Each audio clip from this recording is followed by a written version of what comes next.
Hi there, and welcome to A Song of Ice and Fire Explained. This is a video series where we explain the massive conspiracies going on in A Song of Ice and Fire. If you haven't seen our previous videos, we suggest watching those first.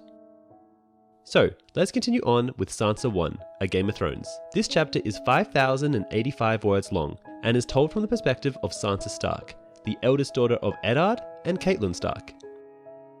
In this chapter, after exploring the camp, Sansa Stark goes riding with her betrothed Prince Joffrey near the Ruby Ford. They come upon Arya Stark and a butcher's boy play fighting. Joffrey begins to torment the boy until Arya attacks him.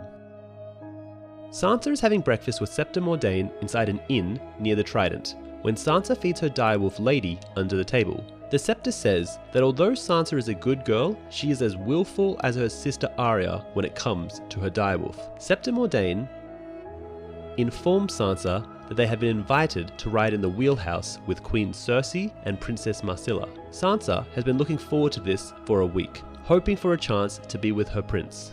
Joffrey is everything she ever wanted her prince to be like.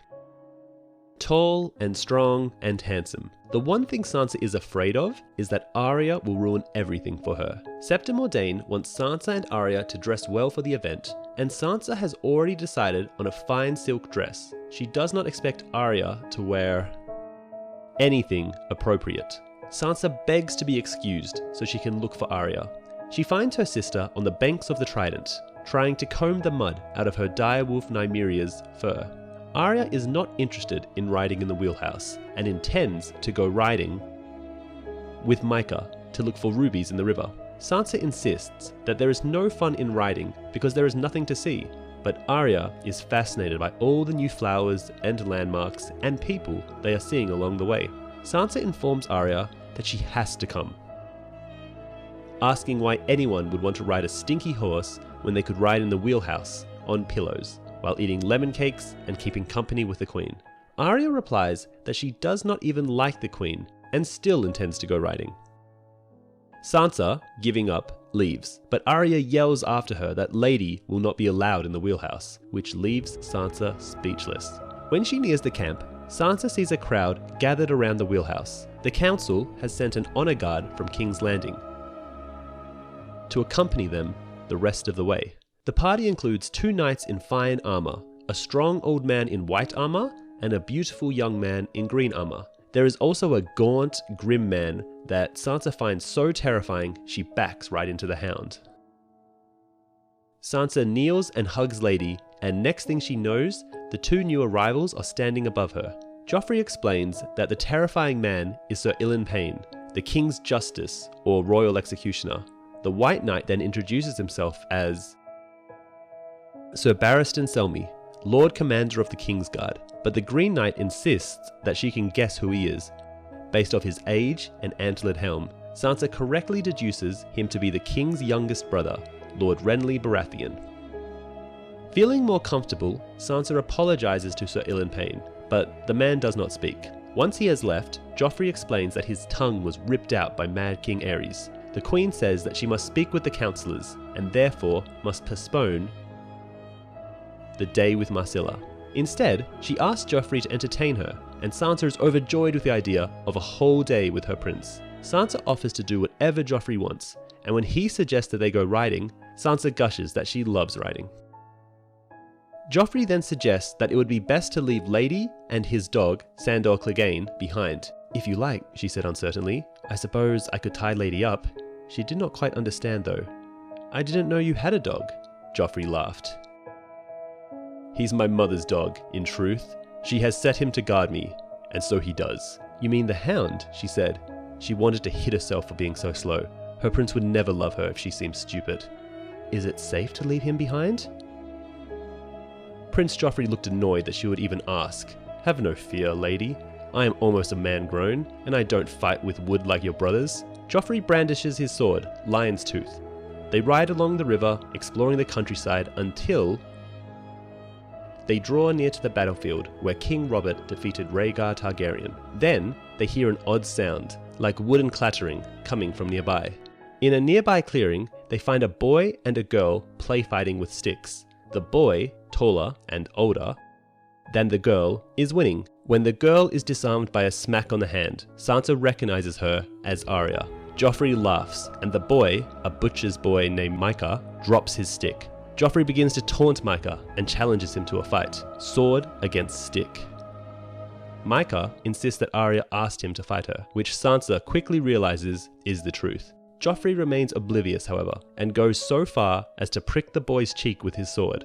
Arya picks up her stick and tells Joffrey to leave Micah alone. Joffrey insists that he will not hurt Micah much. Without warning, Arya breaks her stick over the back of Joffrey's head. Micah runs away, while an enraged Joffrey staggers, but manages to catch a second blow from Arya on his sword, knocking the splintered stick from her hand. Ignoring Sansa's screams for them to stop, Arya throws a rock and hits Joffrey's horse, driving it away. Joffrey chases Arya with his sword until she is backed up against a tree. Nymeria appears and savages Joffrey's sword arm, forcing him to drop his sword. Arya calls Nymeria off and picks up Lion's Tooth while Joffrey lies whimpering on the ground and pleads for Arya not to hurt him. Arya throws his sword into the river before running off with Nymeria. Once Arya is gone, Sansa goes to help Joffrey tenderly, but he snarls at her to leave and not touch him, and Sansa can see only the vilest contempt in his eyes for her. And this is where Sansa 1: A Game of Thrones ends. This chapter makes clear that Joffrey is a psycho, and that Arya's dislike of Sansa is mutual. Moreover, the rubies that Arya and Micah go searching for pop up in our story a lot. For example, in a conversation between elder brother Brienne and Sir Hyle, the elder tells them, "Where the river meets the bay, the currents and the tides wrestle one against the other, and many strange and wondrous things are pushed towards us to wash up on our shores. We have found silver cups and iron pots, sacks of wool and bolts of silk, rusted helms and shining swords, aye, and rubies." That interested Sir Hyle. Rhaegar's rubies? It may be, who can say? The battle was long leagues from here, but the river is tireless and patient. 6 have been found. We are all waiting for the 7th. Also, in A Clash of Kings, Daenerys visits the House of the Undying and has a vision where rubies flew like drops of blood from the chest of a dying prince, and he sank to his knees in the water and with his last breath murmured a woman's name. So these rubies do come up a lot throughout the books. Anyway, that's about it for Sansa 1: A Game of Thrones. In the next video, we'll cover Eddard 3 and continue from there. In the meantime, here are some of the other differences between the HBO TV show and book. In the TV series, there is no conversation between Sansa and Arya about riding in a wheelhouse. Instead, at the Trident, Sansa first appears when she meets Sir Ilyn Payne and the Hound. In the TV series, Barristan Selmy and Renly don't appear at the Trident. Only Ilyn Payne arrives and scares Sansa. In the book, Sansa and Joffrey go riding around the Trident, and they are away for a long time before they find Arya. In the TV series, they go only for a short walk and find Arya nearby. The TV series also shows what happens to Nymeria after she wounds Joffrey. In the show, it's clearly seen that Arya throws a stone at Nymeria and sends her away. In the book, Arya mentions this scene after she's brought back. The event happens after Jory finds her, and together they throw several stones at her. Anyway, that's it for today's episode. If you want to see more of A Song of Ice and Fire Explained, please like, share, and subscribe. Also, when you get the chance, try out Fantasy Flight's A Game of Thrones board game, digital edition.